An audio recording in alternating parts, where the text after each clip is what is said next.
the focus is not on income replacement, but rather paying off debt, which may not be the right approach.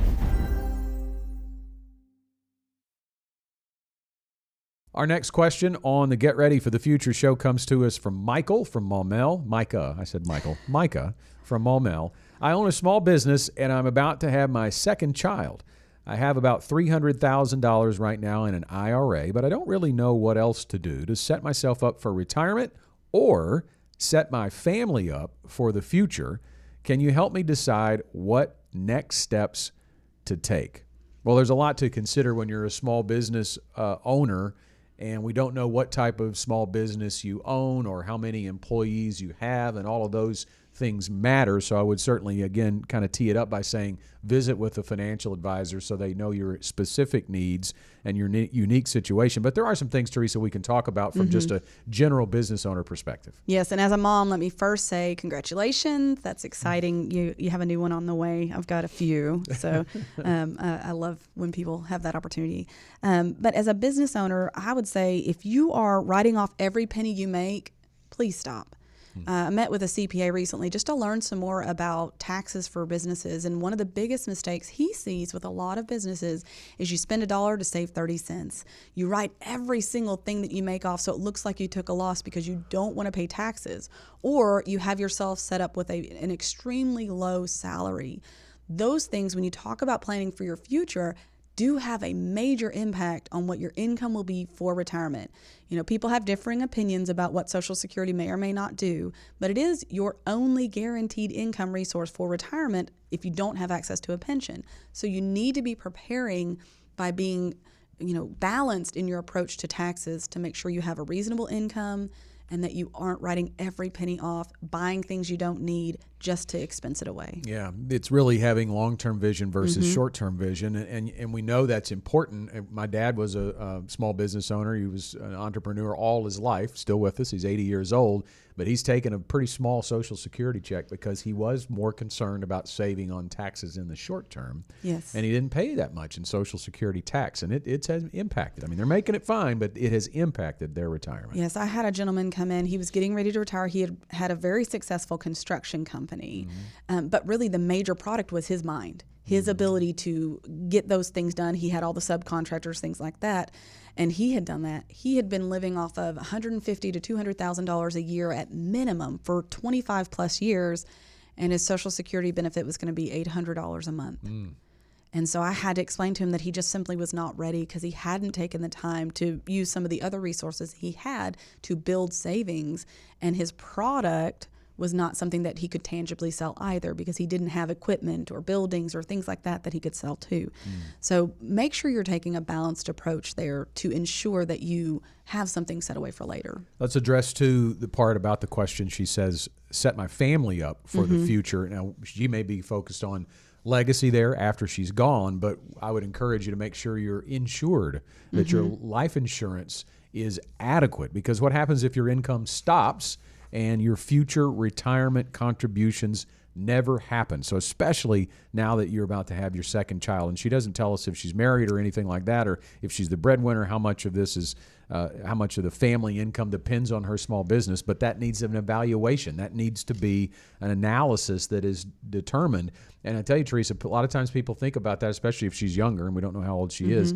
I don't think about life insurance. It's not top of mind unless they've had a personal experience with it. But I can tell you that especially when you're younger, getting it early can save you tons of money because the premiums are likely on term policies going to be pretty small. It can. And I will tell you too, with my personal experience, when I came to this team, I thought I was really well insured. I had $400,000 of life insurance. I felt like I'd done a really good job. A couple things to know about that, by the way. There are break points in life insurance. It cost me $3 to get $500 instead of $400 shortly after I joined the team. But I was thinking of debt. I was thinking of paying off the house, any loans that I may have had, expenses. I wasn't thinking about my future earning potential being replaced, or the fact that my husband would need support to do the things that I usually did. So a lot of times I think, especially when you're younger, the focus is not on income replacement, but rather paying off debt, which may not be the right approach. So I would encourage you to get with somebody to help you figure out all the pieces that would need to be replaced if you were no longer here to make sure your family is properly protected. And yes, if you do it young, it's way less expensive to do. And how many times have we seen, I'm going to use this kind of as a soapbox moment too, how many times have we seen young people come into our offices, 30-something, 40-something years old, and they're carrying a cash value life insurance policy that they've been paying on for a long time, and they're paying $100 and something, $200 a month, and they're getting what, $50,000 in death benefit.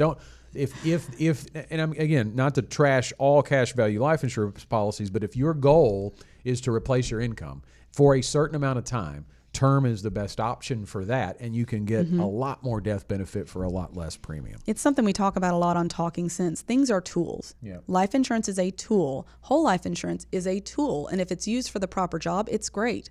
But if you are young and you are going to need some long-term coverage at a higher level, it's not the right tool. It has a different purpose. All right, so let's get to the main part of her question. We're maybe going about this a little backwards, but she wants to set herself up for retirement as a small business owner, and this applies to anybody listening or watching today from a small business owner perspective. You may think, well, if we don't have a 401k, we don't really have an employer plan. Well, first of all, everybody has access to an employer plan if they are earning income, and that's an IRA. You can do a Roth IRA, you can do a traditional IRA, but for a small business owner, there are some employer plan options that are very easy to set up and really administer. One of them, it's in the name. It's called a simple IRA, and this is for people who have less than 100 employees, but you want to have the ability for your employees to defer a portion of their salary, and you want to be able to give a match. The match is manageable. It's only 3%. So it is something that you can plan as a line item in your profit and loss statement. If you have employees, it keeps it where you're very manageable. The cost of actually investing is on the employee. So it's really, as I said before, simple. The max that the employee can defer is $16,000 if they're 49 or younger. They can put up to $19,500 if they are 50 or older. There's that catch up, just like you've heard on other kinds of plans. And then you have the employer match. If you are a sole proprietor, or maybe it's just you and a partner, another option you may want to consider instead is what's called a SEP IRA. With this one, the difference is there are only employer contributions. So you don't get to defer your salary into it. It's just the employer that puts it in. But if you're a sole proprietor, you're kind of the same thing. You can put up to 25% of your profits in there, your net profits. So it gives you a lot higher limit if you've got a profitable business that you've been running, with just you or with you and one other person. The key is whatever percentage you're putting in for yourself, you have to do that for everybody. So that's why if you have a lot of employees, that can be a little harder to manage from a budget standpoint. But it's certainly worth looking into in both of these situations. And we talked earlier about not limiting your salary down super low. If you're doing a simple IRA and your salary is really, really low, then that limits what you can match for yourself. So you might defer, the full $16,000 for yourself, but your match is almost nothing if your salary is too low. So it's something to think about if you're going to be doing one of those plans. How much time do they give you for Talking Sense? I only get 15 minutes. Yeah, I don't know how you do it, because we get 33 and we are really heavy. So I'm just going to tell you there's a lot more we could say about small business owners and retirement, but we're going to have to move on. We are going to tell you, Micah, we're going to name you the question of the week. So if you'd like to receive a free Get Ready for the Future show tumbler for being the question of the week, email us. Just email us to show@ka. Whoa! Almost just went back in time. show@getreadyforthefuture.com. You're never going to outlive that one, right?